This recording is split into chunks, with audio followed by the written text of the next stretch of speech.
Assalamualaikum warahmatullahi wabarakatuh. Perkenalkan, saya Yesi Anurisa Fitri, NIM 1923-1098 dari jurusan Pendidikan IPA.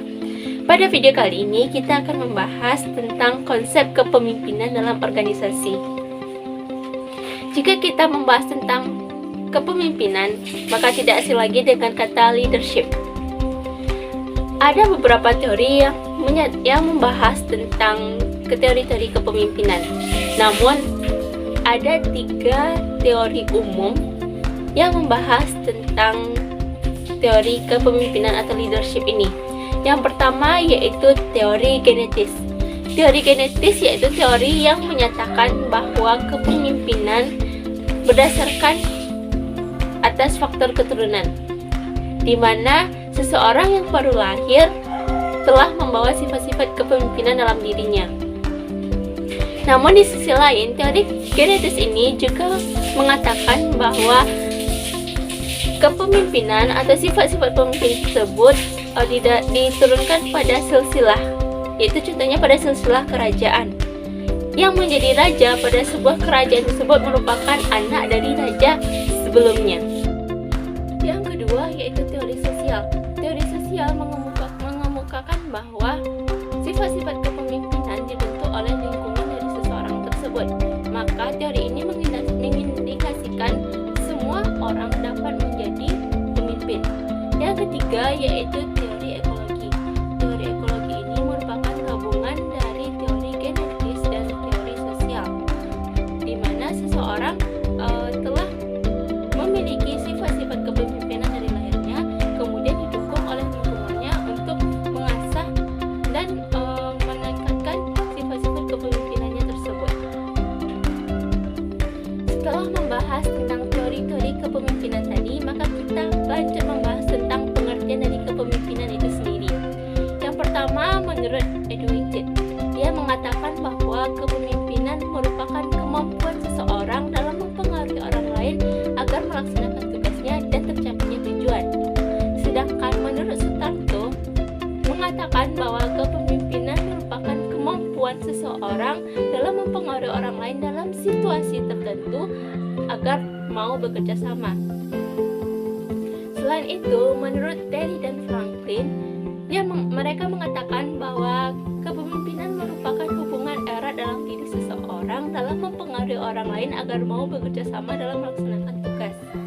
Jadi dapat disimpulkan bahwa kepemimpinan merupakan kemampuan atau skill seseorang dalam mempengaruhi orang lain untuk melaksanakan tugas atau bekerja sama dalam melaksanakan tugas. Menurut teori, ada 3 syarat yang harus dipenuhi dalam kepemimpinan. Yang pertama yaitu kekuasaan. Kekuasaan merupakan legalitas seseorang dalam menggerakkan anggotanya. Yang kedua yaitu kewibawaan. Kewibawaan merupakan keunggulan seseorang sehingga mereka dapat disegani. Yang ketiga yaitu kemampuan. Kemampuan merupakan kesanggupan seseorang dari orang-orang lain di sekitarnya sehingga mereka dapat dijadikan seorang pemimpin.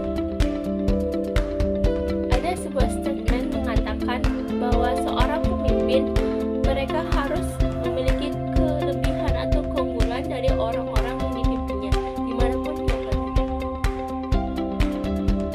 Selanjutnya kita akan membahas ciri-ciri kepemimpinan yang baik. Yang pertama, memiliki penglihatan sosial. Seorang pemimpin harus dapat melihat gejala-gejala sosial yang timbul dalam masyarakat atau lingkungannya. Yang kedua yaitu kecakapan berpikir. Seorang pemimpin harus memiliki intelijensi yang tinggi. Dan yang ketiga yaitu keseimbangan emosi. Seorang pemimpin harus stabil dalam emosinya, tidak boleh terpengaruh oleh orang lain dan tidak boleh berpihak dari salah satu pihak, harus mengambil jalan tengah dalam menyelesaikan masalahnya. Melalui 3 ciri ini, kita dapat menilai pemimpin-pemimpin kita yang sedang berlangsung saat sekarang ini. Apakah mereka telah menjadi pemimpin yang baik atau masih ada ciri-ciri yang belum dimiliki oleh seorang pemimpin kita saat sekarang ini.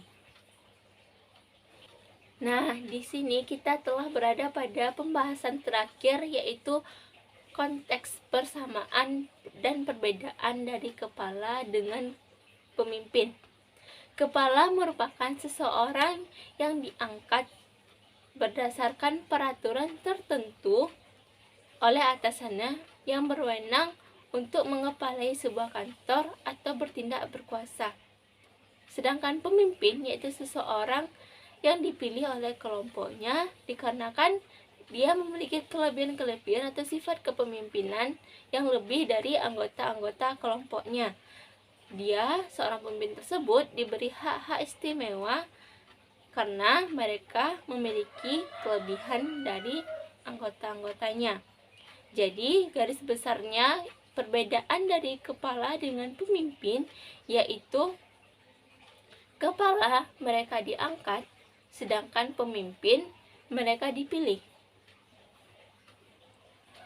Nah, persamaan dari kepala dengan pemimpin yaitu mereka sama-sama memiliki bawahan dan sama-sama diberi tugas dan tanggung jawab. Nah, demikianlah pembahasan kita tentang konsep kepemimpinan dalam organisasi. Apabila ada kata-kata yang salah, mohon dimaafkan. Wabillahi taufiq wal hidayah. Wassalamualaikum warahmatullahi wabarakatuh. See you.